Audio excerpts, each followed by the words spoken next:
ডাকসু নির্বাচনে cyber bullying নিয়ে উদ্বিগ্ন প্রার্থীরা। অপপ্রচারের বিরুদ্ধে ব্যবস্থা না নিলে ভোট বানচালের শঙ্কা। জড়িতদের প্রার্থিতা বাতিল ও মামলার হুমকি কমিশনের। গ্রেনেড হামলা মামলায় তারেক সহ সব আসামির খালাস, পূর্ণতদন্তের আদেশ বাতিল। সংক্ষিপ্ত রায় প্রকাশ, স্বপ্রণোদিত ছিল না মুফতি হান্নানের জবানবন্দি পর্যবেক্ষণ আদালতের। দোষ স্বীকারেই অপরাধ থেকে রেহাই নয়, রাজসাক্ষীকে জেরা রাষ্ট্রনিযুক্ত আইনজীবী। শেখ হাসিনা জয়ের বিরুদ্ধে ইন্টারপোলে রেড নোটিশ জারির আবেদন দুদকের। মানবতা বিরোধী অপরাধে অভিযুক্তরা অংশ নিতে পারবেন না নির্বাচনে, জানালেন প্রেস সচিব। বদ্ধ ঘরে স্বচ্ছ ভোট সম্ভব নয়, খোলা মাঠে আয়োজনের পরামর্শ ইসি তাহমিদার। এবং তারেক রহমানের দেশ পরিচালনার দায়িত্ব পাওয়া ঠেকাতে গভীর চক্রান্ত দেখছে বিএনপি। ভোট বাধাগ্রস্ত করতেই জাপা গণ অধিকার সংঘর্ষ ও নূরের ওপর হামলার অভিযোগ।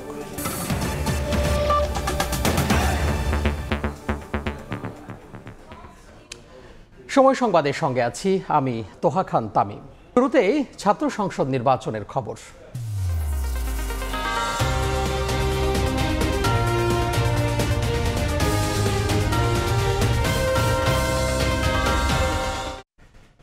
সাইবার বুলিং নিয়ে উদ্বিগ্ন ডাকসু নির্বাচনের বেশিরভাগ প্রার্থী। অনলাইনে অপপ্রচারের বিরুদ্ধে ব্যবস্থা না নিলে ভোট বানচালেরও শঙ্কা তাদের। এদিকে সাইবার বুলিং নিয়ে বিপাকে নির্বাচন কমিশনও। বিদেশ থেকে অপপ্রচার হচ্ছে জানিয়ে বিটিআরসি ও ডিএমপির সাহায্য নিয়েও বন্ধ করা যাচ্ছে না বলে জানিয়েছে কমিশন। অপপ্রচারে জড়িত শিক্ষার্থী ও প্রার্থীদের বিরুদ্ধে কঠোর ব্যবস্থা নেওয়ার হুঁশিয়ারি তাদের। এদিকে ডাকসু নির্বাচন স্থগিত চেয়ে আরেকটি রিট শুনতে অপারগতা প্রকাশ করেছেন হাইকোর্ট। ঢাকা বিশ্ববিদ্যালয় কেন্দ্রীয় ছাত্র সংসদ, ডাকসু ও হল সংসদ নির্বাচনের প্রচারণার আর মাত্র 3 দিন বাকি, আর তাই নানা প্রতিশ্রুতি দিয়ে ভোটারদের দ্বারে দ্বারে প্রার্থীরা। বৃহস্পতিবার সকাল থেকে লিফলেট বিতরণের পাশাপাশি হলের রুমে রুমে গিয়ে শিক্ষার্থীদের কাছে ভোট চাচ্ছেন প্রার্থীরা। আয়োজন করছেন প্রজেকশন মিটিংয়ের। আমাদের জন্য এটা টাফ ডিসিশন যে কাকে আসলে ভোট দিব কি দিব না। একটা উৎসবের আমেজ আছে, সবাই এই ডাকসু রিলেটেড আলোচনা করছে, সবাই ভোট চাইতে গেলে খুশি হচ্ছে। দুপুরে ঢাকা বিশ্ববিদ্যালয়ের মোকাররম ভবনে প্রচারণায় আসেন ছাত্রদল সমর্থিত প্যানেলের ভিপি প্রার্থী আবিদুল ইসলাম খান। মাঠের পরিবেশ ঠিক থাকলেও সাইবার জগতে ভোট বানচালের ষড়যন্ত্র হচ্ছে বলে অভিযোগ করেন তিনি। ভোট ঘিরে মব তৈরিরও শঙ্কা তার। এদিকে একই প্যানেলের জিএস প্রার্থী হুঁশিয়ারি দিয়েছেন নির্বাচন কমিশন নিরপেক্ষ না থাকলে ভবিষ্যতে বিচারের মুখোমুখি দাঁড় করানো হতে পারে। অংশগ্রহণমূলক নির্বাচন হয় এবং একটি মডেল ডাকসু হয়, এই ব্যাপারে আপনাদের কিন্তু দায় এড়ানোর সুযোগ নেই। যদি দায় এড়ানোর চেষ্টা করেন তাহলে কিন্তু বিচারের কাঠগড়ে আপনাদেরকেও দাঁড়াতে হবে। বিশ্ববিদ্যালয়ের নির্বাচন কমিশনের কিন্তু 2-3 বার বলার পরে এখন কিন্তু আইনগতভাবে এদের বিরুদ্ধে ব্যবস্থা নেওয়ার সুযোগ আছে, যেহেতু এরা লেভেল প্লেইং ফিল্ড ক্ষুণ্ণ করতেছে। এখন যখন বিশ্ববিদ্যালয়ের নির্বাচন কমিশনকে আমরা সেটা বলেছি, তখন তিনি বললেন যে যে আমি তো বলছি, আমি বললাম আপনারা আইনগত ব্যবস্থা নেন। তখন এখানে দেখলাম মনে হচ্ছে তারা কিছুটা অসহায়ত্ব প্রকাশ করতেছে। পরে মোকাররম ভবনে প্রচারণায় আসেন ছাত্র শিবির সমর্থিত ঐক্যবদ্ধ শিক্ষার্থী জোট প্যানেলের ভিপি প্রার্থী সাদিক কায়েম। আবারও তুলে ধরেন নির্বাচনী ইশতেহার। সাইবার জগতে অপপ্রচারের অভিযোগ করেন তিনিও। যে যা ইচ্ছে সেটা পড়বে, কিন্তু এখানে কোনো ধরনের হস্তক্ষেপ চলবে না, এবং এই সাইবার বুলিং এর সাথে যারা জড়িত আছে আমরা তাদের বিরুদ্ধে দৃষ্টান্তমূলক বিচারের আওতায় নিয়ে আসবো। একই জায়গায় প্রচারণায় আসেন বৈষম্য বিরোধী শিক্ষার্থী সংসদ জিএস প্রার্থী আবু বাকের মজুমদার। অভিযোগ তার প্যানেলের সাথে সাইবার মাধ্যমে বর্ণবাদী আচরণ করা হচ্ছে। আব্দুল কাদেরকে নিয়ে কথা বলার সময় অনেক কিছু ভেবেচিন্তে কথা বলার জন্য আহ্বান করছে যারা বর্ণবাদী কথাবার্তা বলছেন। হ্যাঁ, তার যদি ভুল থাকে আপনি তার যৌক্তিক সমালোচনা করেন, কিন্তু এইসব বর্ণবাদী কথা বলার আগে আপনাকে আবার রিথিং করার জন্য আহ্বান জানাচ্ছি। এদিন বিকেলে সিনেট ভবনের সংবাদ সম্মেলনে নির্বাচন কমিশন জানিয়েছে সাইবার বুলিং বন্ধে তারাও নিরুপায়। তবে জড়িতদের এবার প্রার্থিতা বাতিল ও মামলার হুমকি কমিশনের। যাদেরকে আমরা আইডেন্টিফাই করতে পারবো এবং যারা আমাদের ছাত্র, তাদের জন্য আমাদের এই ধরনের ব্যবস্থা গ্রহণ করতে হবে। এর বাইরে যারা আছে, যারা হয়তো আমাদের যদি ছাত্র না হয়, সেটা আমরা মামলা করব প্রয়োজনে। এদিকে 1 স্টুডেন্ট 1 বেড 1 টেবিল ভিশনকে সামনে রেখে 14 দফার ইশতেহার ঘোষণা করেছে ছাত্র অধিকার পরিষদ সমর্থিত DUCSU for change panel. On campus part time job ও মাসুদুর রহমান, সময় সংবাদ, ঢাকা। এই মুহূর্তে ঢাকা বিশ্ববিদ্যালয়ে আছেন রিপোর্টার শাকির আহমেদ এবং রাজশাহী বিশ্ববিদ্যালয়ে আছেন সহকর্মী আলতাফ হোসাইন। আমরা শুরুতে সরাসরি যাব শাকিরের কাছে। শাকির, ডাকসু ও হল সংসদ নির্বাচনের প্রচারণার সুযোগ পাবেন কিন্তু শিক্ষার্থীরা বা প্রার্থীরা আর মাত্র 3 দিন। সেক্ষেত্রে সময় যতই ঘনিয়ে আসছে ততই কিন্তু আমরা দেখতে পাচ্ছি প্রার্থীরা শিক্ষার্থীদের দ্বারে দ্বারে যাচ্ছেন এবং তাদের যে ইশতেহার সেই ইশতেহার তুলে ধরছেন, নানা প্রতিশ্রুতি দিচ্ছেন। আজও অন্যান্য দিনের মতোই প্রতিটি প্যানেল পাশাপাশি স্বতন্ত্র প্রার্থীরাও তাদের যে প্রচারণা সেটি কিন্তু ক্যাম্পাসে চালিয়েছেন। এবং সবচেয়ে আজকে যে আলোচিত বিষয় ছিল সাইবার বুলিং এবং অনলাইনে অপপ্রচার ছড়ানোর যে বিষয়টি, সেটি নিয়ে কিন্তু প্রতিটি প্যানেলের প্রার্থীরাই সরব ছিলেন। একটি প্যানেল অন্য আরেকটি প্যানেলের বিরুদ্ধে, অর্থাৎ প্রতিপক্ষ বা বন্ধুপ্রতিম প্যানেল বা সংগঠনের বিরুদ্ধে কিন্তু এই অপপ্রচার ছড়ানোর অভিযোগ করছে। এবং তারা সবাই কিন্তু বলছে যে নির্বাচন কমিশন বরাবর অভিযোগ দিয়েও আসলে সেটির প্রতিকার মিলছে না। পাশাপাশি নির্বাচন কমিশনের চিফ রিটার্নিং কর্মকর্তা যিনি আছেন তিনি বলছেন যে এই অপপ্রচার যে পেজগুলো থেকে ছড়ানো হচ্ছে সেগুলো দেশের বাইরে থেকে নিয়ন্ত্রণ করা হচ্ছে, যার কারণে আসলে সরকারের সংশ্লিষ্ট যে মন্ত্রণালয় রয়েছে, কর্তৃপক্ষ রয়েছে, তাদের দৃষ্টি আকর্ষণ করেও তাদের সহযোগিতা নিয়েও আসলে এই পেজগুলো থেকে অপপ্রচার সেগুলো বন্ধ করা যাচ্ছে না। এবং তারা বলেছেন যে নির্বাচন কমিশন যদি একপাক্ষিক আচরণ করে, অর্থাৎ নিরপেক্ষ আচরণ করতে যদি ব্যর্থ হয়, সেক্ষেত্রে নির্বাচন কমিশনকেও হয়তো কখনো বিচারের মুখোমুখি হতে হবে, এমন হুঁশিয়ারিও কিন্তু প্রার্থীদের পক্ষ থেকে দেয়া হচ্ছে। পাশাপাশি প্রার্থীরা বলছেন যে তাদের বিভিন্ন প্যানেলের, বিশেষ করে আমি যদি বলতে চাই বাংলাদেশ গণতান্ত্রিক ছাত্র সংসদের প্রার্থীদের বিরুদ্ধে তারা কিন্তু অনলাইনে অপপ্রচারের যে অভিযোগ সেটা কিন্তু অন্যান্য দিনের মতো আজকেও তুলে ধরেছেন। পাশাপাশি নারী প্রার্থী যারা আছেন তাদেরকে নিয়ে প্রতিপক্ষ প্যানেলের থেকে আসলে তারা সাইবার বুলিংয়ের অভিযোগ করেছেন। এবং তারা বলেছেন যে বিশ্ববিদ্যালয় প্রশাসন বারবার তাদেরকে আশ্বস্ত করছেন, কিন্তু সেটি আসলে কাজ কিছুই হচ্ছে না। এবং প্রশাসনও কিন্তু তাদের যে অসহায়ত্ব, অর্থাৎ বিদেশ থেকে যে এই অপপ্রচার চালানোর বিষয়টি, সেটি কিন্তু তারা বলছেন। আরেকটি বিষয় বলতে চাই যে প্রতিটি প্যানেলেই কিন্তু তাদের ইশতেহার ঘোষণা প্রায় শেষ পর্যায়ে চলে এসেছে, অর্থাৎ তারা অনেকগুলো প্যানেলে কিন্তু ইশতেহার ঘোষণা করেছে। সেই ইশতেহার অনুযায়ী তারা কিন্তু প্রতিটি পদক্ষেপ যেন সুনিপুণভাবে তারা সম্পন্ন করতে পারেন সেই প্রতিশ্রুতি কিন্তু দিচ্ছেন। এবং শিক্ষার্থীরাও বলছেন যে তাদের অধিকার আদায় সক্ষম প্রার্থীকেই তারা কিন্তু তাদের প্রতিনিধি হিসাবে এই ডাকসু নির্বাচনে বেছে নেবেন। ডাকসু নির্বাচনের পাশাপাশি সারা দেশের বিভিন্ন বিশ্ববিদ্যালয়ে ছাত্র সংসদ নির্বাচনের হাওয়া বইছে। আমরা খবর জানতে চাই রাজশাহী বিশ্ববিদ্যালয়ের, সেখান থেকে আমাদের সঙ্গে যুক্ত হচ্ছেন সহকর্মী আলতাফ হুসাইন।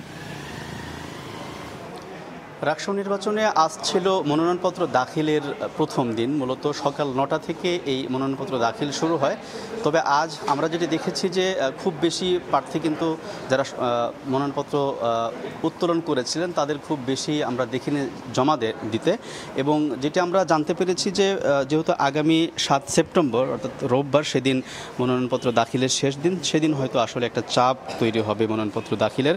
এবং তখন হয়তো যারা প্যানেলে আছে বা ছাত্র সংগঠনের প্রতিনিধি যারা আছেন তারা হয়তো মনোনয়নপত্র দাখিল করবেন। তবে আজকে যেটি দেখলাম যে সকাল থেকে আসলে এখন পর্যন্ত আমরা মোট যেটি দেখেছি নির্বাচন কমিশনের তথ্য মতে মোট 28টি মনোনয়নপত্র দাখিল হয়েছে। সেখানে একজন প্রার্থী ছিলেন যিনি ভিপি এবং বাকিগুলো আসলে ছাত্র হল সংসদ এবং সিনেটের ছিল।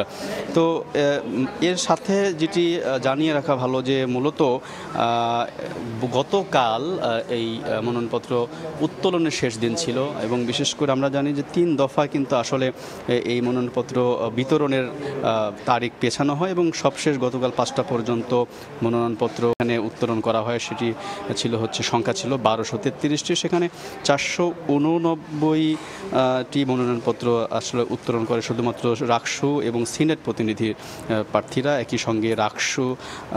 একই সঙ্গে হল সংসদের 754টি মনোনয়নপত্র উত্তোলন করে।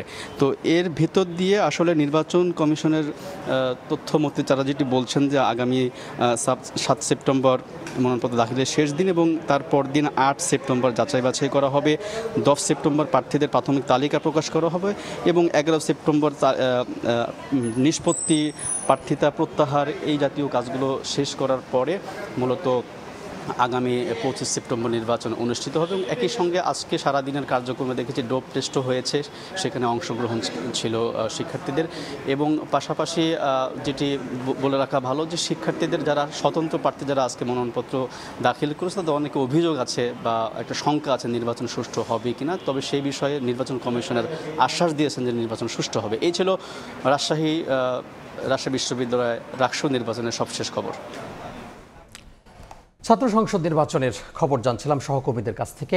যুক্ত হয়েছিলেন রাজশাহী বিশ্ববিদ্যালয় থেকে আলতাফ হোসাইন এবং তারও আগে ডাকসু নির্বাচনের খবর জানাচ্ছিলেন সহকর্মী শাকির আহমেদ।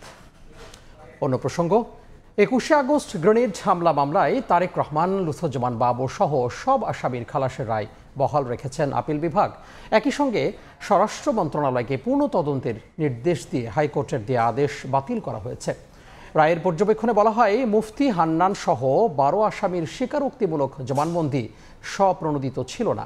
রায়ে সন্তোষ প্রকাশ করেছেন আসামি পক্ষের আইনজীবীরা। বিকেলে প্রকাশ করা হয় সংক্ষিপ্ত রায়ও। ভয়াবহ এই হামলার তদন্তে নামেন বিএনপি জামায়াত জোট সরকার। হরকাতুল জিহাদ নেতা মুফতি হান্নানের স্বীকারোক্তির ভিত্তিতে অভিযুক্ত হন 28 জন। অভিযোগপত্র দেয় সেনা সমর্থিত তত্ত্বাবধায়ক সরকার। শুরু হয় বিচার। 2009 সালে ক্ষমতায় এসে আওয়ামী লীগ নতুন করে তদন্ত শুরু করে। টানা 410 দিন টিএফআই সেলে নিয়ে পুনরায় স্বীকারোক্তি আদায় করা হয় মুফতি হান্নানের। সম্পূরক চার্জশিটে যুক্ত করা হয় তারেক রহমান, লুৎফুজ্জামান বাবর, আলী আহসান মোহাম্মদ মুজাহিদ সহ আরও অনেককে। আলোচিত এই মামলায় 2018 সালে বিচারিক আদালত ফাঁসির দণ্ড দেন বাবর সহ 19 জনকে। যাবজ্জীবন হয় তারেক রহমান সহ আরও 19 জনের। কিন্তু 2024 সালের 1 ডিসেম্বর ওই রায় বাতিল করে দেন হাইকোর্ট। রায়ে বলা হয়, সম্পূরক চার্জশিট এবং বিচারের পুরো প্রক্রিয়াই ছিল বেআইনি। বৃহস্পতিবার সর্বোচ্চ আদালতের রায়ে চূড়ান্ত পরিসমাপ্তি হলো। মুক্তি মিলেছে তারেক রহমান, লুৎফুজ্জামান বাবর সহ সবার। জনাব তারেক রহমান সাহেব সহ অন্যান্য যারা আছেন তারা এই মামলা থেকে বেকসুর খালাস এবং এই মামলায় আর কোনো সাজা কারো নাই এবং আদালতের প্রতি আমরা কৃতজ্ঞ চিত্তে আদালতের এই রায়কে আমরা স্মরণ করছি। এবং আমি বাংলাদেশের একজন আইনজীবী হিসাবে আমার সুপ্রিম কোর্ট নিয়ে আমি গর্ব অনুভব করি যে আবার প্রমাণিত হলো যে আইনের শাসন আছে। জনাব তারেক রহমান সাহেবকে অন্যায়ভাবে এই মামলায় অন্তর্ভুক্ত করেছিলেন। আজকে সর্বোচ্চ আদালতের মাধ্যমে প্রমাণিত হয়েছে জনাব তারেক রহমান সাহেব নির্দোষ এবং তিনি খালাস পেয়েছেন। বাবরের আইনজীবীর দাবি, নির্যাতন করে আদায় করা হয়েছিল মুফতি হান্নানের দ্বিতীয় জবানবন্দি। এছাড়া বাকি 11 আসামির স্বীকারোক্তি স্বপ্রণোদিত ছিল না। মুফতি হান্নানের যে কনফেশন রেকর্ড করা হয়েছে, সেকেন্ড কনফেশন, এটা তখন ছিলেন তিনি কন্ডেম সেলে। কন্ডেম সেল থেকে এনে তার কনফেশন রেকর্ড করা হয়েছে এবং তাকে এক্সিকিউট করে ফেলা হয়েছে 342 জবানবন্দি দেওয়ার আগেই। সকল আসামির যখন 342 জবানবন্দি শুরুর কথা, এই সময় মুফতি হান্নানকে মৃত্যুদণ্ড কার্যকর করা হয়েছে। ফলে মুফতি হান্নানের 342 স্টেটমেন্ট এই মামলায় আসতে পারেন নাই। 2 দশক জুড়ে দেশের রাজনৈতিক ইতিহাসে সবচেয়ে আলোচিত এই মামলার বিচারিক যাত্রার অবসান ঘটল। তবে রায়ের ব্যাখ্যা, যুক্তি আর রাজনৈতিক অভিঘাত নিয়ে বিতর্ক চলবে বহুকাল। আফজাল হোসেন, সময় সংবাদ, ঢাকা। জুলাই হত্যাযজ্ঞ মামলায় রাজসাক্ষী সাবেক আইজিপি মামুনকে জেরা করেছেন শেখ হাসিনার পক্ষে রাষ্ট্র নিযুক্ত আইনজীবী। এ সময় প্রসিকিউশনকে উদ্দেশ্য করে আইনজীবী বলেন, দোষ স্বীকার করলেই অপরাধ থেকে রেহাই পাওয়া যায় না। পাল্টা জবাবে প্রসিকিউশন জানান, মামুন ক্ষমা পাবেন কিনা সিদ্ধান্ত আদালতের। চলতি মাসে সাক্ষ্য গ্রহণ শেষ হওয়ার আশা তাদের। আফজাল হোসেনের আরও একটি রিপোর্ট। রাজসাক্ষী হিসেবে জবানবন্দি দেওয়ার পর শেখ হাসিনা ও আসাদুজ্জামান খান কামালের পক্ষে রাষ্ট্রনিযুক্ত আইনজীবীর জেরার মুখে চৌধুরী আব্দুল্লাহ মামুন। বৃহস্পতিবার বেলা 11:30টার দিকে জেরা শুরু হয়। এক পর্যায়ে রাষ্ট্রনিযুক্ত আইনজীবী প্রসিকিউশনকে উদ্দেশ্য করে বলেন, দোষ স্বীকার করলেই অপরাধ থেকে রেহাই পাওয়া যায় না। পাল্টা জবাব দেয় প্রসিকিউশন, বলেন মামুন ক্ষমা পাবেন কিনা সেই সিদ্ধান্ত নেবে আদালত।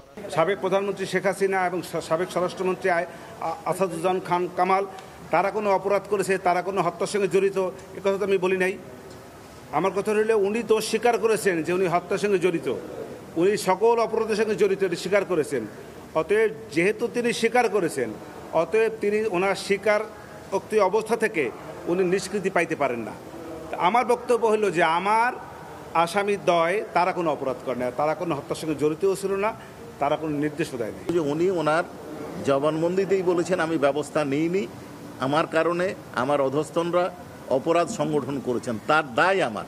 তো দায় যখন উনি স্বীকার করেছেন, তখন এই প্রশ্নটা অবান্তর। কেউ দায় স্বীকার করলেই তাকে শাস্তি দেওয়া যাবে কিনা, সেই ক্ষেত্রে আমাদের বক্তব্য পূর্বেও আপনাদেরকে যেটা বলেছি, এখনও বলছি, অ্যাপ্রুভারকে শাস্তি দেবেন বা দেবেন না তার বক্তব্য কতটুকু গ্রহণ করবেন অনারেবল ট্রাইব্যুনাল এটা ঠিক করবেন। প্রসিকিউশন বলছে এ মাসের শেষে অথবা অক্টোবরের শুরুতে শেষ হবে শেখ হাসিনা ও কামালের বিরুদ্ধে জুলাই আগস্ট হত্যাযজ্ঞের মামলার সাক্ষ্য গ্রহণ। হয় এই মাসের শেষ সপ্তাহে অথবা আগামী মাসের প্রথম সপ্তাহে আমাদের প্রসিকিউশনের সাক্ষ্য গ্রহণ শেষ হবে। এই ক্ষেত্রে ডিফেন্সের যেহেতু আসামি পলাতক, কাজে ডিফেন্সের আর সাক্ষ্য দেওয়ার কোনো সুযোগ নাই। এই মামলায় রাষ্ট্রপক্ষের মোট সাক্ষী 81 জন। সাবেক আইজিপি সহ এখন পর্যন্ত 36 জনের সাক্ষ্য গ্রহণ সম্পন্ন হয়েছে। আফজাল হোসেন, সময় সংবাদ, ঢাকা। শেখ হাসিনা ও তার ছেলে সজীব ওয়াজেদ জয়কে বিচারের মুখোমুখি করতে ইন্টারপোলের দ্বারস্থ হচ্ছে দুদক। ইতিমধ্যে পুলিশ হেডকোয়ার্টারের মাধ্যমে রেড নোটিশের আবেদন করেছে সংস্থাটি। চাঁদাবাজি সহ অবৈধ সম্পদ অর্জনের অভিযোগে জিএম কাদের ও তার স্ত্রীর দেশ ত্যাগে নিষেধাজ্ঞাও দিয়েছেন আদালত। পূর্বাচল নতুন শহর প্রকল্পে 2022 সালে 10 কাঠা করে 6টি প্লট বরাদ্দ নেন সাবেক প্রধানমন্ত্রী শেখ হাসিনা ও তার পরিবারের সদস্যরা। রাজধানীতে প্লট থাকা সত্ত্বেও প্রভাব খাটিয়ে অবৈধভাবে জমি গ্রহণ করায় গেল মার্চে শেখ হাসিনা, রেহেনা ও তার সন্তান সহ সংশ্লিষ্ট রাজুক কর্মকর্তাদের বিরুদ্ধে চার্জশিট দাখিল করে দুদক। বর্তমানে বিচারিক আদালতে মামলাগুলোর সাক্ষ্য গ্রহণ চলছে। এর মাঝে শেখ হাসিনা ও তার ছেলে সজীব ওয়াজেদ জয়কে দেশে ফিরিয়ে বিচারের মুখোমুখি করতে ইন্টারপোলে রেড নোটিশের জন্য পুলিশ হেডকোয়ার্টারের মাধ্যমে আবেদন করেছে দুদক। শেখ হাসিনা এবং তার ছেলে সজীব ওয়াজেদ তাদের বিরুদ্ধে ইন্টারপোলের রেড নোটিশ জারির জন্য গতকাল দুদক দুর্নীতি দমন কমিশন থেকে পুলিশ মহাপরিদর্শক এর কাছে পত্র প্রেরণ করা হয়েছে। এদিকে চাঁদাবাজি, মনোনয়ন বাণিজ্য ও দলীয় ফান্ডের টাকা আত্মসাৎ সহ অবৈধ সম্পদ অর্জনের অভিযোগে জাতীয় পার্টির চেয়ারম্যান জিএম কাদের ও তার স্ত্রী শেরিফা কাদেরের দেশ থেকে নিষেধাজ্ঞা দিয়েছেন বিচারিক আদালত। জাতীয় পার্টির চেয়ারম্যান জিএম কাদের এবং তার স্ত্রী শেরিফা কাদেরের বিদেশ যাত্রায় দুদকের আবেদনের প্রেক্ষিতে বিজ্ঞ আদালত তাদের বিদেশ যাত্রায় নিষেধাজ্ঞা দিয়েছেন। এদিন চট্টগ্রাম 4 আসনের সাবেক এমপি দিদারুল আলম ও তার স্ত্রীর বিরুদ্ধে 948 কোটি টাকার সন্দেহজনক লেনদেন ও 15 কোটি টাকার অবৈধ সম্পদ অর্জনের অভিযোগে মামলা করেছে দুদক। তাসলিম তৌহিদ, সময় সংবাদ, ঢাকা। মানবতা বিরোধী অপরাধে অভিযুক্ত হলে কেউ সরকারি পদে যোগদান ও নির্বাচনে অংশ নিতে পারবেন না। দুপুরে তেজগাঁওয়ে প্রধান উপদেষ্টার কার্যালয়ে উপদেষ্টা পরিষদের বৈঠকে সিদ্ধান্ত হয়। ডক্টর মোহাম্মদ ইউনূসের সভাপতিত্বে বৈঠকে অংশ নেন অন্যসব উপদেষ্টারাও। বৈঠকে সাম্প্রতিক আইন শৃঙ্খলা ও সার্বিক বিষয়েও আলোচনা হয়। পরে বিস্তারিত নিয়ে সংবাদ সম্মেলনে হাজির হন প্রেস সচিব শফিকুল আলম। মানবতা বিরোধী অপরাধে অভিযুক্ত হলে কেউ স্থানীয় সরকার নির্বাচনেও অংশ নিতে পারবেন না বলে জানান তিনি।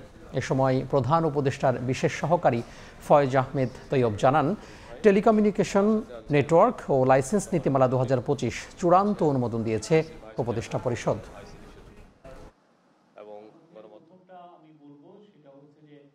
কোনো ব্যক্তির বিরুদ্ধে উক্ত আইনের মানে আইসিটি লয়ের সেকশন 9(1) এর অধীনে আনুষ্ঠানিক অভিযোগপত্র ফর্মাল চার্জ দাখিল হলে তিনি সংসদ সদস্য হিসেবে নির্বাচিত হওয়া বা বহাল থাকার অযোগ্য হবেন। একইভাবে তিনি স্থানীয় সরকার পরিষদ বা প্রতিষ্ঠানের সদস্য, কমিশনার, চেয়ারম্যান, মেয়র বা প্রশাসক হিসেবে নির্বাচিত হওয়া বা বহাল থাকার অযোগ্য হবেন। বাংলাদেশের টেলিযোগাযোগ খাতে যারা ব্যবসা করেন তাদেরকে সার্ভিস কোয়ালিটি অফ সার্ভিস অর্থাৎ সেবা মানের নিশ্চয়তা এবং সেবার যে কাভারেজ তার নিশ্চয়তার ভিতরে আনা হয়েছে। বদ্ধ ঘরে স্বচ্ছ ভোট সম্ভব নয় বললেন নির্বাচন কমিশনার তাহমিদা আহমেদ। এজন্য খোলা মাঠে ভোট করার পরামর্শ দিলেন তিনি।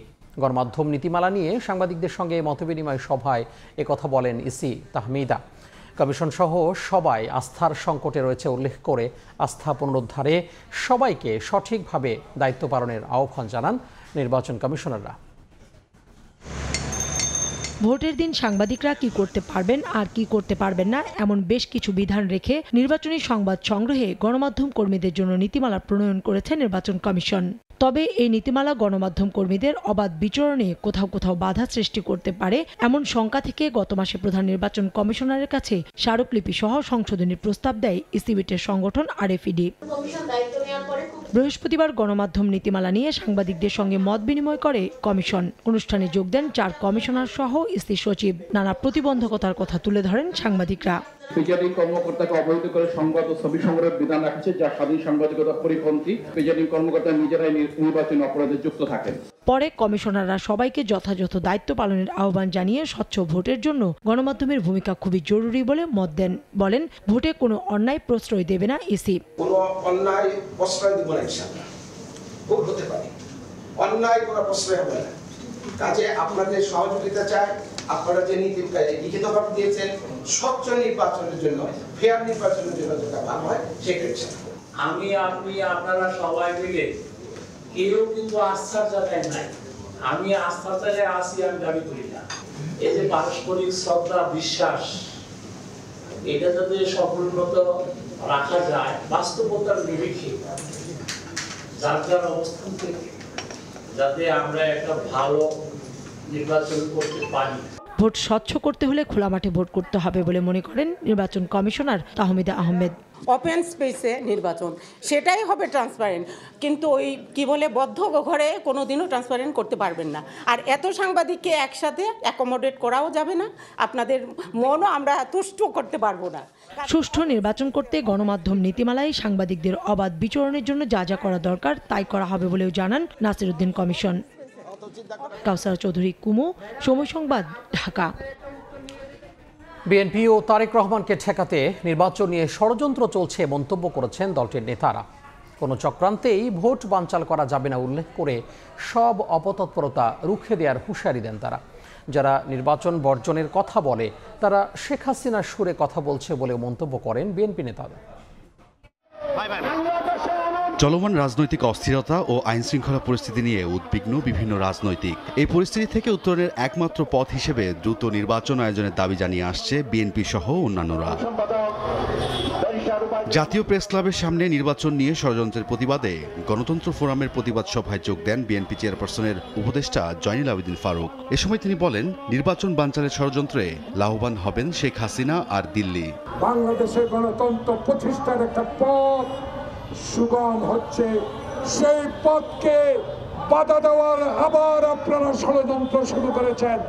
এই ষড়যন্ত্র আপনাদের কোনো লাভ হবে না, লাভ হবে দিল্লির, লাভ হবে শেখ হাসিনা। প্রেস ক্লাবে আরেক অনুষ্ঠানে যোগ দিয়ে বিএনপির ভাইস চেয়ারম্যান শামসুজ্জামান দুদু বলেন, নির্বাচনে বিএনপিকে বাধা দিতে এবং তারেক রহমান যেন দেশ পরিচালনা করতে না পারেন সেজন্য ষড়যন্ত্র চলছে। বিএনপিকে ঠেকানোর জন্য তারেক রহমান সাহেব যেন আগামী দিনের নেতৃত্বে, মানে দেশ পরিচালনার নেতৃত্বে না আসতে পারে, প্রধানমন্ত্রী না হতে পারে। যত বড় ষড়যন্ত্রই হোক আর যত বড় ফ্যাসিস্টরা যত টাকা এখানে বিনিয়োগ করুক না কেন, নির্বাচন হতেই হবে, নির্বাচন হতেই হবে, নির্বাচন হতেই হবে। একই স্থানে জন অধিকার পার্টির আলোচনা সভায় অংশ নেন বিএনপি স্থায়ী কমিটির সদস্য আমির খসরু মাহমুদ চৌধুরী। এ সময় তিনি বলেন, যারা নির্বাচনে না আসার কথা বলে তারা হাসিনার মতো আচরণ করছে। কিছু লোক মনে করছে এখন নির্বাচনের আগে তাদের দাবি দেওয়া না মানলে নির্বাচনের বিষয়টা তাদের কাছে গ্রহণযোগ্য নয়। অর্থাৎ তাদের আচরণ হচ্ছে অগণতান্ত্রিক। ওই যে বলছে শেখ হাসিনা রেখে গেছেন মানসিকতা, এই যে মব জাস্টিস, জোর করে এটা দিতে হবে সেটা দিতে হবে, এগুলো হবে না। এদিন প্রেস ক্লাবের সামনে প্রতিবাদ সভায় বাংলাদেশের বিপ্লবী ওয়ার্কার্স পার্টির সাধারণ সম্পাদক সাইফুল হক বলেন, নির্বাচন না হলে বিভক্তি সৃষ্টি হবে। অভ্যুত্থানে কোনো শক্তি নির্বাচন বানচালের চেষ্টা করছে কিনা খতিয়ে দেখার আহ্বান জানান তিনি। নির্বাচনকে বানচাল করবার চেষ্টা করছে। আমি সরকারকে বলতে চাই, মেহেরবানি করে তাদের স্বরূপটা দেশবাসীকে জানান। যারা আমাদের সাথে নানাভাবে আন্দোলন অভ্যুত্থানে যুক্ত ছিল, তারা কি কেউ নির্বাচন বানচাল করবার চেষ্টা করছে? প্রধান উপদেষ্টাকে বলবো, তাহলে আপনি পরিষ্কার করে কথা বলুন। পরে 10 দফা দাবিতে বিক্ষোভ মিছিল করেন বিপ্লবী ওয়ার্কার্স পার্টির নেতাকর্মীরা। রায়দুল ইসলাম শুভ, সময় সংবাদ, ঢাকা। জুলাই সনদকে সংবিধানের উপর প্রাধান্য দেয়া নিয়ে ভিন্ন মত দিয়েছেন জ্যেষ্ঠ আইনজীবীরা। কেউ কেউ বলছেন সংবিধানের উপর কোনো সনদ প্রাধান্য পেতে পারে না, আবার কেউ বলছেন ঐকমত্য বিষয়গুলো প্রাধান্য পেতে কোনো বাধা নেই। তবে জুলাই সনদ নিয়ে কোনো আদালতে প্রশ্ন তোলা যাবে না, অঙ্গীকারনামায় এমন বিধান রাখা না রাখার প্রয়োজনীয়তা দেখছেন না কোনো আইনজীবী। আফজাল হোসেনের রিপোর্ট। রাজনৈতিক দলগুলোর মতভিন্নতার কারণে আটকে আছে জুলাই জাতীয় সনদ। নতুন করে আবার আলোচনায় বসতে যাচ্ছে জাতীয় ঐকমত্য কমিশন। একদিকে মৌলিক ১ ডজনেরও বেশি বিষয়ে নোট অব ডিসেন্ট, অন্যদিকে সংস্কার প্রস্তাব বাস্তবায়ন ও জুলাই সনদকে আইনি ভিত্তি দেয়া নিয়ে অনৈক্য। সব মিলিয়ে শঙ্কার মধ্যে পড়েছে সনদ বাস্তবায়ন।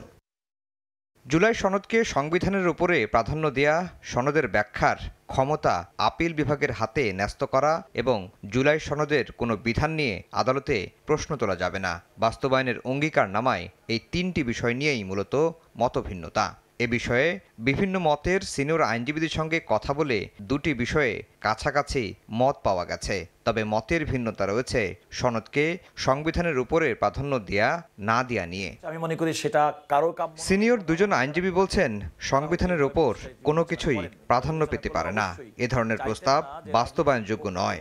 রাজনৈতিক দলগুলোর লিখিত একটা রাজনৈতিক দলিল দেশের একটা সংবিধানের উপরে প্রাধান্য পাবে, এটি নিশ্চয়ই কারো প্রত্যাশিত ছিল না এবং আমার মনে করি সেটা কখনো বাস্তবায়নযোগ্য হবে না। সংবিধানের উপরে অন্য কোনো সনদ বা ডিক্লারেশন, আইন, বিধি, অর্ডিন্যান্স কোনো কিছু যেতে পারে না।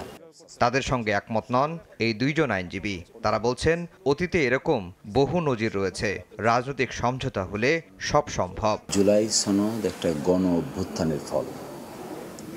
অতীতেও আমাদের দেশে সংবিধানের উপরে অনেক কিছুকেই প্রাধান্য দেওয়া হয়েছে, সকল বিষয় নয়, ওই সমস্ত বিষয় যে সমস্ত বিষয় সাংঘর্ষিক। মার্শালের মাধ্যমে যদি এটা করা যায়, অভ্যুত্থানের উপরে করা যাবে না কেন? গত ১৬ বছর আমরা দেখেছি না সেই কনস্টিটিউশনের প্রভিশনগুলো কীভাবে দলিত মথিত হয়েছে, কেউ তো তখন কথা বলেনি।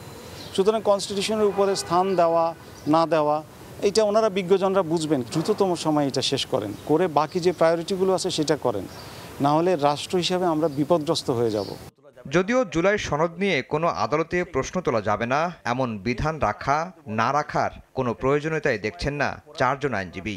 যেখানে প্রশ্ন তোলা যাবে না, যে সমস্ত আইনে বলা থাকে, সেখানেই কিন্তু প্রশ্ন তোলার সুযোগটা বেশি তৈরি হয়।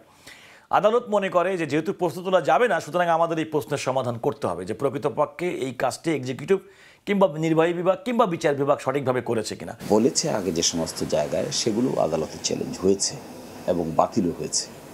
ফলে এখানে আদালতে চ্যালেঞ্জ করা যাবে না, এটা বলা না বলার মধ্যে কোনো পার্থক্য আছে বলে আমি মনে করি না। সুপ্রিম কোর্টের যে ইনহেরেন্ট পাওয়ার, সেই পাওয়ারে কেউ কখনো কিছু চ্যালেঞ্জ করতে চাইলে সে চ্যালেঞ্জ করতে পারবে। আপনি যে ইনডেমনিটি দেন না কেন, ওই ইনডেমনিটি অর্ডিন্যান্সটাও চ্যালেঞ্জ করতে পারবে। জুলাই সনদ আপনি যদি এই সংবিধানে দেন, সেটাও চ্যালেঞ্জ করতে পারবে। যে কোনো ব্যক্তির সাংবিধানিক আদালতে যে কোনো আইন, সাংবিধানিক কোনো বিধান, কোনো বিধি, কোনো আইন, কোনো অর্ডিন্যান্স সব কটাকেই চ্যালেঞ্জ করা যায়। আগামী ১৫ সেপ্টেম্বরের মধ্যে জুলাই জাতীয় সনদ চূড়ান্ত করতে চায় জাতীয় ঐকমত্য কমিশন। আফজাল হোসেন, সময় সংবাদ, ঢাকা। পাচার হওয়া অর্থ ফিরিয়ে আনতে গন্তব্য দেশের সঙ্গে সমন্বয় করার পরামর্শ দিয়েছে ট্রান্সপারেন্সি ইন্টারন্যাশনালের চেয়ারপারসন ফ্রাঁসোয়া ভ্যালেরিয়া। সকালে টিআইবির ব্রিফিংয়ে পরামর্শ দেন তিনি। সংস্থাটির নির্বাহী পরিচালক বলেন, গত ১ বছরে অর্থ পাচার নিয়ন্ত্রণে থাকলেও পুরোপুরি বন্ধ হয়নি।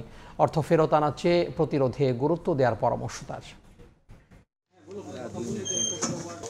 গণ অভ্যুত্থানে আওয়ামী সরকার পতনের পর একে একে বেরিয়ে আসে শেখ হাসিনা, তার পরিবার ও দলীয় মন্ত্রী এমপিদের অর্থ পাচারের তথ্য। দুর্নীতি দমন কমিশন বলছে, শুধু সাবেক ভূমিমন্ত্রী সাইফুজ্জামান একারই বিশ্বের ১৭টি দেশে ৫৮১টি ফ্ল্যাট বা বাড়ি রয়েছে। আমার ৬০ বিঘা আছে।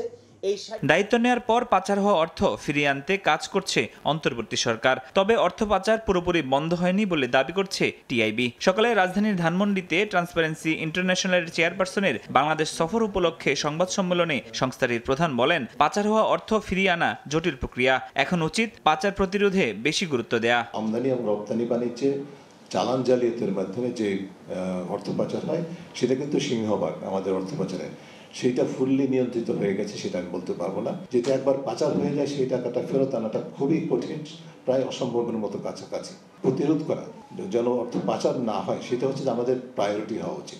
অর্থ ফিরিয়ে আনতে দেশগুলোর সরকারের সঙ্গে সমন্বয় করে কাজ করার পরামর্শ দেন টিআই এর আন্তর্জাতিক পরিচালনা পর্ষদের chairperson François Valeria. We need to know where the money is, where the assets are.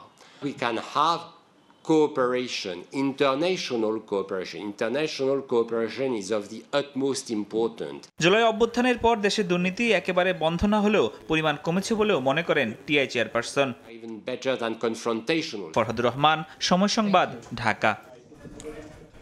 Global ইসলামী ব্যাংকের ঋণের 85% বেশি নিয়েছে এস আলম। টাকার অঙ্কে যা 12,000 কোটি টাকা। আমানতকারী ও কর্মীদের স্বার্থে কেন্দ্রীয় ব্যাংক ও সরকারের সিদ্ধান্ত মেনে নেবে গ্লোবাল। সর্বশেষ শুনানিতে এমনটাই জানান প্রতিষ্ঠানটির চেয়ারম্যান। অন্যদিকে শুনানিতে মার্জারের বিপক্ষে অবস্থান নেয় সোশ্যাল ইসলামী ব্যাংক পর্ষদ। একীভূতকরণের সর্বশেষ শুনানিতে এসে আমানতকারী ও কর্মীদের স্বার্থে নিজেদের ভবিষ্যৎ বাংলাদেশ ব্যাংকের হাতে ছেড়ে দিলেন গ্লোবাল ইসলামী ব্যাংক পর্ষদ। বৃহস্পতিবার সকালে বাংলাদেশ ব্যাংকের সঙ্গে বৈঠকে ব্যাংকটির অডিট রিপোর্ট তুলে ধরা হয়। প্রতিবেদনে দেখা যায় 2013 থেকে 2018 এই 5 বছরে গ্লোবাল ইসলামী ব্যাংকের চট্টগ্রামের শুধুমাত্র খাতুনগঞ্জ শাখা থেকেই 50 ট্রেডিং কোম্পানির মাধ্যমে 85% ঋণ নেয় এস আলমের সহযোগী প্রতিষ্ঠানগুলো। নতুন পর্ষদ দায়িত্ব নিলে ব্যাংকটির অভ্যন্তরীণ অডিটে দেখা যায় ঋণের 14,500 কোটি টাকার 12,000 কোটি টাকাই নিয়েছে এস আলম। এসব ঋণের বিপরীতে জামানত 25%-এরও কম। নিজেদের অস্তিত্ব রক্ষায় বাংলাদেশ ব্যাংকের উপর সিদ্ধান্ত ছেড়ে দেয় গ্লোবাল ইসলামী ব্যাংক। 12,000 কোটি টাকার বেশি এখান থেকে ওই গ্রুপের হাতে চলে গেছে। তো ফলে সেগুলো এখন ক্লাসিফাইড, সেগুলো আদায়ের জন্য আমাদের যা কার্যক্রম আমরা ওটারও একটা ব্যাখ্যা দিয়েছি, সেটা বিস্তারিত এখন বলছি না। গ্রুপের লোন প্রায় 85%, এর বেশিও হবে। সরকারের সঙ্গে এখন বাংলাদেশ ব্যাংকের সমঝোতাটা হবে। আজকে মিটিংয়ের পরে এটা সামারি করে ওনারা নিশ্চয়ই ওখানে যাবেন।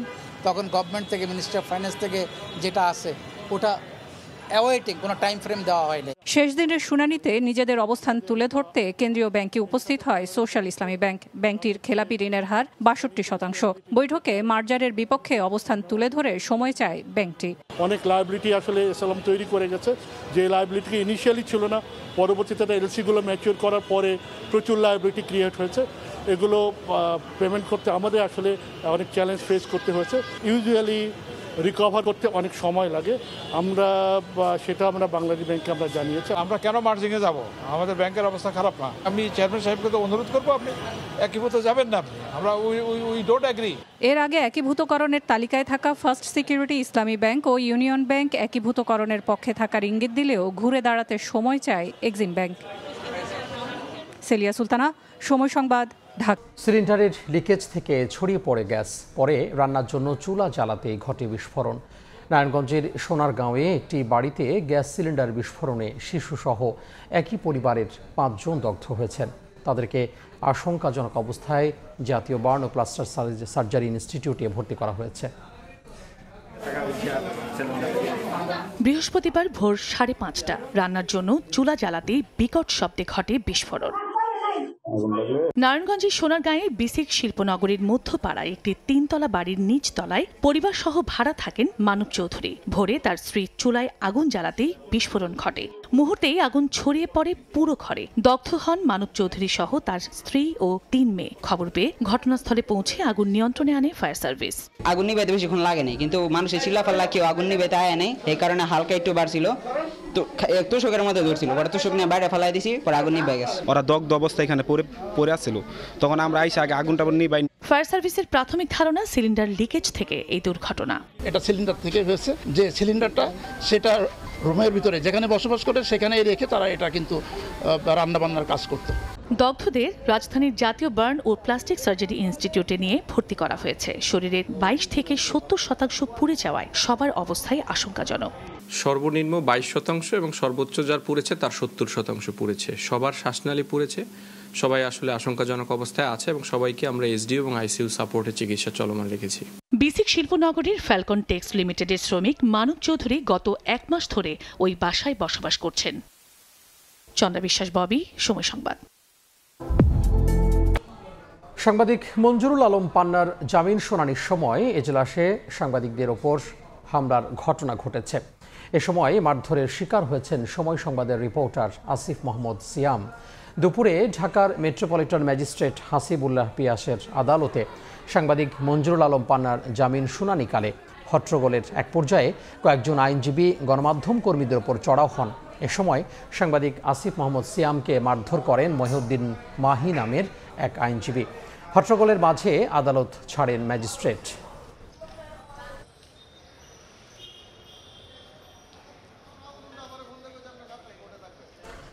কক্সবাজারের বাঁকখালী নদী তীরের অবৈধ দখল উচ্ছেদে চতুর্থ দিনের অভিযান চালিয়েছে প্রশাসন।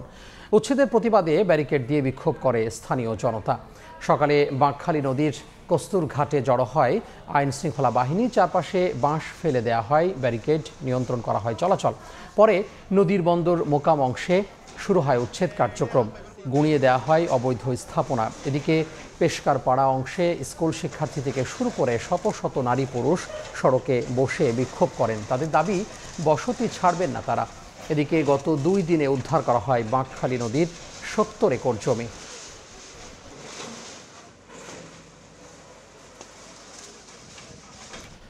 ফরিদপুর শহরের ফুটপাত দখলমুক্ত করতে অভিযান চালিয়েছে স্থানীয় প্রশাসন। দুপুরে শহরের জনতা ব্যাংকের মোড়, থানা রোড, নিউ মার্কেট এলাকা সহ বিভিন্ন এলাকায় অভিযান চালায় সদর উপজেলা প্রশাসন, পুলিশ ও পৌরসভা কর্তৃপক্ষ। এ সময় সড়কের 2 পাশে ফুটপাত দখল করে থাকা বিভিন্ন দোকান ও স্থাপনা সরিয়ে দেওয়া হয়। পরে যান চলাচল স্বাভাবিক হতে শুরু করে। ভবিষ্যতেও এই অভিযান অব্যাহত থাকবে বলে জানান কর্মকর্তারা। ব্রাহ্মণবাড়িয়ায় তিতাস কমিউটার ট্রেনের একটি বগি লাইনচ্যুত হয়ে ঢাকার সঙ্গে চট্টগ্রাম সিলেটের ডাউন লাইনে ট্রেন চলাচল বন্ধ হয়ে গেছে। তবে আপ লাইনে ট্রেন চলাচল চালু রয়েছে। দুপুরে ঢাকা থেকে ছেড়ে আসা তিতাস কমিউটার ট্রেনটি ব্রাহ্মণবাড়িয়া যাচ্ছিল। পথে আশুগঞ্জে তালশহর রেলওয়ে স্টেশনের কাছে ইঞ্জিনের পরের বগিটি লাইনচ্যুত হয়। এতে ডাউন লাইনে ঢাকার সঙ্গে চট্টগ্রাম ও সিলেটের রেল যোগাযোগ বন্ধ হয়ে যায়। ভোগান্তিতে পড়েন যাত্রীরা। ট্রেনের বগি উদ্ধারে চেষ্টা চলছে বলে জানিয়েছে স্টেশন মাস্টার। তবে আপ লাইন চালু থাকায় বিকল্প পদ্ধতিতে ট্রেন চলাচল করছে।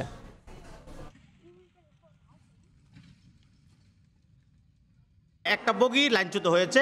সাময়িকভাবে এখন ডাউন লাইনে গাড়ি সব বন্ধ আছে, গাড়ি চলাচল বন্ধ আছে। খুব দ্রুত সময়ের মধ্যে আশা করি এটা সমাধান হয়ে যাবে। সময় সংবাদে আরও থাকছে। দাবানলে জ্বলছে যুক্তরাষ্ট্রের ক্যালিফোর্নিয়া। 13,000 একর বনাঞ্চলের ছড়িয়ে পড়েছে আগুন। পুড়ে ছাই বাড়িঘরও, ক্ষতিগ্রস্ত ঐতিহাসিক স্থাপনাও।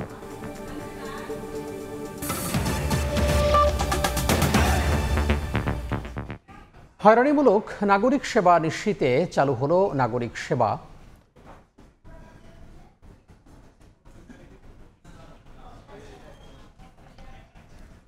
হয়রানিমুক্ত নাগরিক সেবা নিশ্চিতে চালু হলো নাগরিক সেবা কেন্দ্র। এখন থেকে এসব কেন্দ্র থেকে নাগরিকরা পাসপোর্ট, এনআইডি সহ 5টি সেবা নিতে পারবেন। ধীরে ধীরে বাড়বে সেবার পরিধি। প্রধান উপদেষ্টার বিশেষ সহকারী জানান, সারা দেশে 100টি সেবা কেন্দ্র চালু করা হবে। 100টি সেবা কেন্দ্রের জন্য প্রায় 10 কোটি টাকার প্রকল্প হাতে নিয়েছে অন্তর্বর্তী সরকার। নাগরিক সেবা কার্যক্রমের গুলশানে একজন উদ্যোক্তা হিসেবে যোগ দিয়েছেন ফাতেমা ইসলাম। আগে একসময় চাকরি করলেও এখন প্রশিক্ষণের মাধ্যমে তিনি নিজেই উদ্যোক্তা। সরকারি ব্যবস্থাপনায় নাগরিক সেবা দিয়ে নিজেই আয় করতে পারবেন। বার্থ সার্টিফিকেট, এনআইডি, ভূমি সেবা, তারপরে হচ্ছে পাসপোর্ট আর হচ্ছে ট্রেড লাইসেন্স। তো এখন সবগুলোটাই সেমি পর্যায়ে আছে, যেগুলো এখন আমাদের কাছ থেকে নাগরিকরা এসে আবেদনটা করতে পারছে। নাগরিকরা বিভিন্ন দফতর ও মন্ত্রণালয়ের অধীনে পাসপোর্ট, এনআইডি, জন্ম নিবন্ধন সহ 400-র মতো সেবা নিয়ে থাকেন। তবে এসব সেবা নিতে গিয়ে নাগরিকদের হরহামেশাই হয়রানি আর ভোগান্তির তিক্ত অভিজ্ঞতার শিকার হতে হয়। তার উপর দালালের দৌরাত্ম্য তো আছেই। অনিয়মের শৃঙ্খল ভেঙে সেবা নিশ্চিতে প্রধান উপদেষ্টা উদ্যোগ নেন নাগরিক সেবা চালুর। আইসিটি মন্ত্রণালয় প্রাথমিকভাবে রাজধানীর গুলশান, উত্তরা ও নীলক্ষেতে 3টি কেন্দ্রে 5টি সেবা দিয়ে কার্যক্রম শুরু করে। আগামী 1 বছরের মধ্যে 50টি সহ 100টি কেন্দ্র চালু করা হবে। সরকারি ব্যবস্থাপনায় এসব কেন্দ্রে সেবা দেবেন ব্যক্তি উদ্যোক্তারা। তাই এটি হয়ে উঠবে সামাজিক ব্যবসার একটি উদাহরণ। 5টা অলরেডি রোল্ড আউট, এই মাসের মধ্যে 10টা রোল আউট হয়ে যাবে এবং চূড়ান্তভাবে এখানে তো সেবার তো শেষ নাই। এই জায়গা থেকে কোনো তথ্য লিক হওয়ার কোনো সম্ভাবনা নেই। গুলশান সেবা কেন্দ্রে আনুষ্ঠানিক শুরুর দিন কার্যক্রম পরিদর্শন করেন প্রধান উপদেষ্টার বিশেষ দূত ও সহকারী। তারা জানান, বিকেন্দ্রীকরণের এই উদ্যোগ সফল হলে নাগরিক ভোগান্তি কমবে। নাগরিকদের সেবা পেতে আর ঘুরতে হবে না সরকারি অফিসে। ফি আদায়, তথ্য সংরক্ষণ, সময় মতো ডেলিভারি মনিটরিং করবে সরকার। যেই সেবাগুলো অলরেডি সম্ভব, বিশেষ করে অনলাইনে সম্ভব, সেই সবগুলো সেবা এক জায়গায় একত্রে ভোগান্তি ছাড়া একটা জায়গা থেকে আপনারা সেই সেবাটা পেতে পারেন। আর এটা দেওয়ার জন্য উদ্যোক্তাদের যা যা লাগবে সরকার থেকে আমাদেরকে আমাদের প্রসেসটা ইমপ্রুভ করতে হবে। এই প্ল্যাটফর্মের পিছনে আমাদের প্রত্যেকটা মন্ত্রণালয় ডিজিটালি কানেক্ট থাকবে, যেটাকে এপিআই সংযোগের মাধ্যমে কানেক্টিভিটি বলা হয়। নাগরিক কেন্দ্রের নিরবচ্ছিন্ন সেবা নিশ্চিতে 333 নম্বরে একটি হটলাইন চালু করা হয়েছে। সানবীর রূপল, সময় সংবাদ, ঢাকা। এবার খুলনা বিভাগের খবর।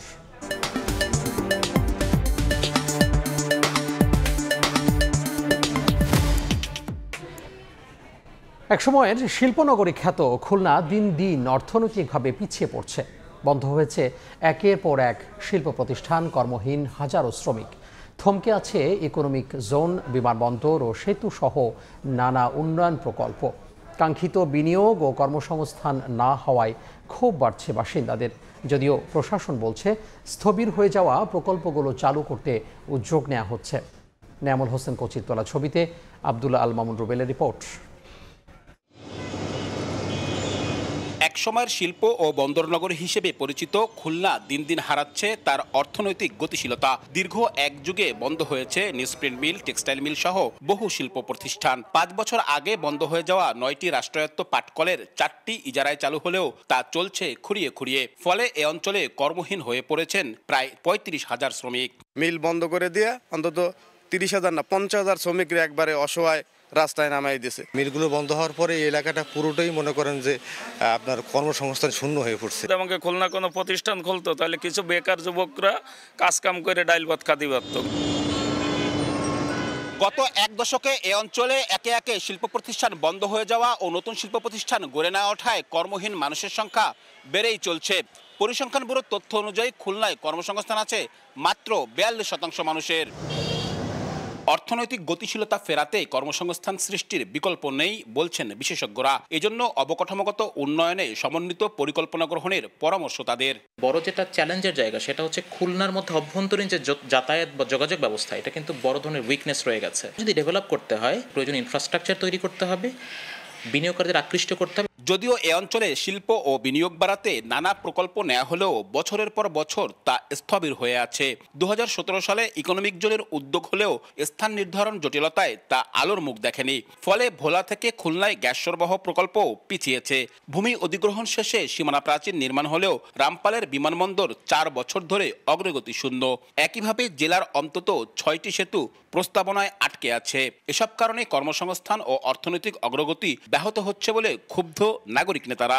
যে সমস্ত প্রকল্পগুলো নেওয়া আছে আলোর মুখ দেখে নাই, সেগুলোকে আলোর মুখ দেখার জন্য যা যা পদক্ষেপ গ্রহণ করা দরকার সেই পদক্ষেপগুলো গ্রহণ করলে এটা কিন্তু উন্নয়নের একটা মাইল ফলক হিসেবে কাজ করবে। যদিও প্রশাসনের দাবি প্রকল্পগুলো নতুন করে চালু করতে উদ্যোগ নেওয়া হয়েছে। দক্ষ জনবল সৃষ্টিতে যে সমস্ত প্রকল্প নেওয়া দরকার সরকার কিন্তু সেই প্রকল্পগুলো নিচ্ছে এবং বাস্তবায়নের প্রক্রিয়াধীন রয়েছে।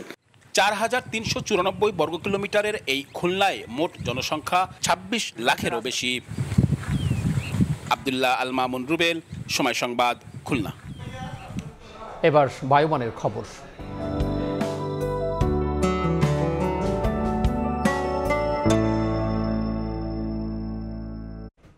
দেখে নেব এখনকার বাতাসের মান সূচক। বায়ুর মান বিষয়ক সংস্থা IQER এর সূচক অনুযায়ী বাংলাদেশের এখনকার বাতাসের মান। ঢাকা বিভাগে বায়ুর মান 71, এটি সন্তোষজনক, বাতাসের আর্দ্রতা 58%। চট্টগ্রাম বিভাগে বায়ুর মান 54, যা সন্তোষজনক, বাতাসের আর্দ্রতা 78। রাজশাহী বিভাগে বায়ুর মান 58, এটিও সন্তোষজনক, আর্দ্রতা 60। সিলেট বিভাগে বায়ুর মান 51, এটি সন্তোষজনক, বাতাসের আর্দ্রতা 54। খুলনা বিভাগের বায়ুর মান 62, যা সন্তোষজনক, বাতাসের আর্দ্রতা 68। বরিশাল বিভাগে বায়ুর মান 52, এটিও সন্তোষজনক, আর্দ্রতা 63%। রংপুর বিভাগের বায়ুর মান 59, যা সন্তোষজনক, বাতাসের আর্দ্রতা 57। ময়মনসিংহ বিভাগের বায়ুর মান 60, এটিও সন্তোষজনক, বাতাসের আর্দ্রতা 61%। সারা দেশে বায়ুর মান সবচেয়ে ভালো সিলেটে ৫১ আর সবচেয়ে খারাপ ঢাকায় ৭১। দেশের বাইরের খবর, বাণিজ্যকে কেন্দ্র করে দিন দিন জটিল হচ্ছে যুক্তরাষ্ট্র ভারত সম্পর্ক। ভারতের ওপর দ্বিতীয় ও তৃতীয় পর্যায়ের শুল্ক আরোপের হুঁশিয়ারি দিয়েছেন মার্কিন প্রেসিডেন্ট ডোনাল্ড ট্রাম্প। যুক্তরাষ্ট্রের সঙ্গে বাণিজ্যিক বৈরিতার মধ্যে ভারতের প্রধানমন্ত্রী নরেন্দ্র মোদীর চীন সফর বিশ্ব রাজনীতিতে নতুন এক সমীকরণের সম্ভাবনা তৈরি করেছে। এদিকে ভারতের জন্য তেল আমদানিতে বিশেষ মূল্য ছাড় দিচ্ছে রাশিয়া। এর মধ্যেই মোদী সরকারের আবারও কড়া ভাষায় সমালোচনা করেছেন মার্কিন প্রেসিডেন্ট ডোনাল্ড ট্রাম্প। এক রেডিও সাক্ষাৎকারে তিনি অভিযোগ করেন, যুক্তরাষ্ট্র ভারতের সঙ্গে খুব সামান্য ব্যবসা করলেও নয়াদিল্লি বিশাল অঙ্কের রপ্তানি করছে ওয়াশিংটনে। এর আগে হোয়াইট হাউসের এক সংবাদ সম্মেলনে ভারতের ওপর দ্বিতীয় ও তৃতীয় ধাপে শুল্ক আরোপের ইঙ্গিত দেন তিনি। ট্রাম্পের শুল্কের চাপে বিকল্প ব্যবস্থা নিতে শুরু করেছে নয়াদিল্লি। স্থানীয় পণ্যের চাহিদা বাড়াতে এবং শুল্কের ধাক্কা সামলাতে দেশটি ছোট গাড়ি থেকে এয়ার কন্ডিশনার পর্যন্ত শত শত ভোক্তা পণ্যে কর কমিয়েছে। 4 স্তরে জিএসটি নামিয়ে আনা হয়েছে 2 স্তরে। বিবিসির এক প্রতিবেদন অনুযায়ী ভারতের মার্কিন বাজারে রপ্তানি নির্ভরতা এতটাই বেশি যে সরাসরি পাল্টা শুল্ক আরোপে এগোতে পারছে না। বিশ্লেষকরা বলছেন, প্রতিশোধমূলক শুল্ক ভারতের জন্য হবে আত্মঘাতী। বরং চীন, জাপান, রাশিয়া ও ইউরোপের সঙ্গে সম্পর্ক জোরদার করে বিকল্প বাজার তৈরি করাই এখন সবচেয়ে বড় কৌশল।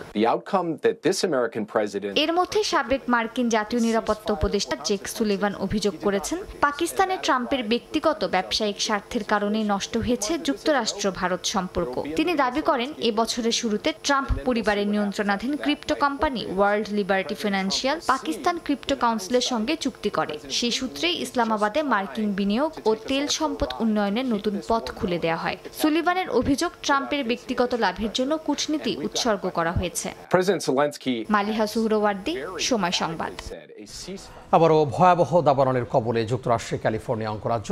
বজ্রপাত থেকে সৃষ্ট আগুনে পুড়ে ছাই বেশ কয়েকটি শহর।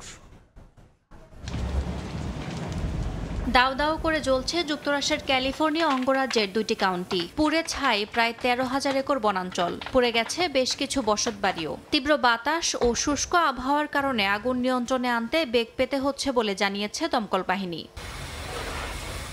California Department of Forestry and Fire প্রোটেকশনের তথ্য অনুযায়ী মঙ্গলবার রাতে একটি চাইনিজ ক্যাম্প টাউনে বজ্রপাত থেকে অন্তত 22টি জায়গায় প্রথমে আগুনের সূত্রপাত। ধীরে ধীরে তা বিভিন্ন জায়গায় ছড়িয়ে পড়ে। টুওলোমি ও ক্যালাভেরাস কাউন্টির বাসিন্দাদের নিরাপদ স্থানে সরে যাওয়ার নির্দেশ দেওয়া হয়েছে। দাবানলে শুধু বসতবাড়ি নয়, ক্ষতিগ্রস্ত হয়েছে ঐতিহাসিক স্থাপনাও। পুড়ে গেছে চাইনিজ ক্যাম্প টাউনের বিভিন্ন অংশ ও পাহাড়চূড়ার পুরানো কবরস্থান। বর্তমানে 600-র বেশি দমকলকর্মী আগুন নিয়ন্ত্রণে কাজ করছেন। আকাশ থেকে বিমান দিয়ে রাসায়নিক পদার্থ ছিটিয়ে আগুন নিয়ন্ত্রণে আনার চেষ্টা করছেন তারা। ইয়াসমিন অনন্যা, সময় সংবাদ। খেলার খবর, নিজে প্রতিদ্বন্দ্বিতা করলেও আসন্ন বিসিবি ইলেকশনে নির্বাচন কমিশনের নিরপেক্ষতা নিশ্চিতের অঙ্গীকার বিসিবি সভাপতি আমিনুল ইসলাম বুলবুলের। সময় সংবাদে জানিয়েছেন, কারা থাকবেন 3 সদস্যের কমিশনে। জেলায় জেলায় বিসিবির মিনি অফিস করা সহ বুলবুলের আছে বেশ কিছু পরিকল্পনা। সে কাজগুলো শেষ করতেই বিসিবিতে লম্বা সময় থাকতে চান সাবেক অধিনায়ক অপু বণিককে সঙ্গে নিয়ে। নওশাদ আহমেদ চৌধুরীর ক্যামেরায় সিলেট থেকে বিস্তারিত থাকছে তামিম হোসেনের রিপোর্টে। কেউ হয়েছেন অবাক, বেশিরভাগ জানাচ্ছেন সাধুবাদ, আবার কেউ কেউ করছেন সমালোচনা। আমিনুল ইসলাম বুলবুল নির্বাচনের ঘোষণা দেওয়ার পর বিসিবি ইলেকশন যেন এক ভিন্ন মাত্রায় চলে গেছে। এইসব নিয়ে সময় সংবাদের মুখোমুখি বিসিবি প্রেসিডেন্ট। বুলবুল ভাই, নানা ধরনের কথা হচ্ছে, পজিটিভ নেগেটিভ। অনেকেই বলছে যে আসলে আপনার হাত ধরে বাংলাদেশ ক্রিকেটটা অনন্য উচ্চতায় যেতে পারে। আসলে আপনার কি মনে হচ্ছে, মানুষের ভালোবাসাটা কি কমে গেছে নাকি এটা আরও বৃদ্ধি করতে পারবেন আপনি? এখানে তো মূল লক্ষ্য হচ্ছে ক্রিকেট, এবং ক্রিকেটের ভালো বা ক্রিকেট কীভাবে বাংলাদেশে আরও সামনে এগিয়ে যেতে পারে, রাইটার হিসেবে কন্টিনিউ করার জন্য আমি নির্বাচনে অংশগ্রহণ করতে চাই। এটা একটা ধরেন অনেক কাজের একটা অংশ বললাম, কিন্তু এই যে কাজগুলো শুরু করে দিয়েছে সেখানে বেশ সফলতা দেখতে পাচ্ছি। করছি, এটা আমি কিছুদিন কন্টিনিউ করতে চাই, সো দ্যাট আমাদের এই কাজগুলো যেন নষ্ট না হয়ে যায়। সম্ভব হয় আর কিছুদিন করব, না হলে করব না। তবে শেষ বেশ কয়েকটি নির্বাচনে সঙ্গী হয়েছে সমালোচনা। বুলবুলের অধীনে নির্বাচন নিয়েও দেশের ক্রিকেটে শুরু হয়ে গেছে নানা কানাঘুষা। প্রশ্ন, নির্বাচন কমিশন গঠন হবে কিভাবে? এখনো জানি না, তবে এখন আমরা যেটা চিন্তা করছি যে সেটা একজন লিগ্যাল ব্যাকগ্রাউন্ডের পার্সোনাল হতে হবে। এখানে লিগ্যাল ব্যাপার থাকে অনেক, এখানে একজন আইন শৃঙ্খলা বাহিনীর একজন কর্মকর্তা থাকা উচিত, এবং এখানে বাংলাদেশ ন্যাশনাল স্পোর্ট যুব এবং ক্রীড়া মন্ত্রণালয় থেকে একজন কর্মকর্তা থাকা উচিত। সো এই তিনটা ডিপার্টমেন্ট থেকে আমরা চিঠি অলরেডি দিয়ে দিয়েছি আমরা, এবং সেখান থেকে যখন তাদের আমরা অ্যাপ্রুভাল পাবো তখন আমরা এই 3 ডিপার্টমেন্ট থেকে 3 জন যোগ্য লোককে আমরা এই নির্বাচনটা পরিচালনা করার জন্য দায়িত্ব দিয়ে দেবো। নিজের নির্বাচন প্রক্রিয়া নিয়ে কিছুটা দ্বিধায় থাকলেও স্বচ্ছ বিসিবি নির্বাচন দেওয়ার প্রতিশ্রুতি বুলবুলের। বোঝার চেষ্টা করছি প্রক্রিয়াগুলো। আমি তো নতুন, এবং পুরো সময়টা ক্রিকেটকে দিতে হচ্ছে। দেখেন, আমাদের আন্ডার-19 টিম এখন ইংল্যান্ডে আছে, আমাদের মেয়েদের টিম বিশ্বকাপ খেলতে যাবে, আমাদের ছেলেদের টিম এশিয়া কাপ খেলতে যাবে, এবং বিভিন্ন কোচিং কোর্স হচ্ছে, কিছু মাঠের উন্নয়ন হচ্ছে। তো সবাই এখন আমরা ক্রিকেট নিয়েই ব্যস্ত। সো এটা যেহেতু আমার জন্য একেবারে নতুন, আমি নিজেও বোঝার চেষ্টা করছি। আসলে কথা বলছিলাম বিসিবি প্রেসিডেন্ট আমিনুল ইসলাম বুলবুলের সঙ্গে। জেনেছি নির্বাচন এবং বাংলাদেশ ক্রিকেট নিয়ে তার সম্ভাবনার কথা। তামিম হোসেন, সময় সংবাদ, সিলেট। এই পর্যায়ে শীর্ষ সংবাদগুলো জানিয়ে দিচ্ছি আরও একবার। ডাকসু নির্বাচনে সাইবার বুলিং নিয়ে উদ্বিগ্ন প্রার্থীরা। অপপ্রচারের বিরুদ্ধে ব্যবস্থা না নিলে ভোট বানচালের শঙ্কা। জড়িতদের প্রার্থিতা বাতিল ও মামলার হুমকি কমিশনের। গ্রেনেড হামলা মামলায় তারেক সহ সব আসামির খালাস। পুনঃতদন্তের আদেশ বাতিল। সংক্ষিপ্ত রায় প্রকাশ। স্বপ্রণোদিত ছিল না মুফতি হান্নানের জবানবন্দি, পর্যবেক্ষণ আদালতের। এবং দোষ স্বীকারে অপরাধ থেকে রেহাই নয়, রাজসাক্ষীকে জেরা রাষ্ট্রনিযুক্ত আইনজীবীর। শেখ হাসিনা জয়ের বিরুদ্ধে ইন্টারপোলে রেড নোটিশ জারির আবেদন দুদকের।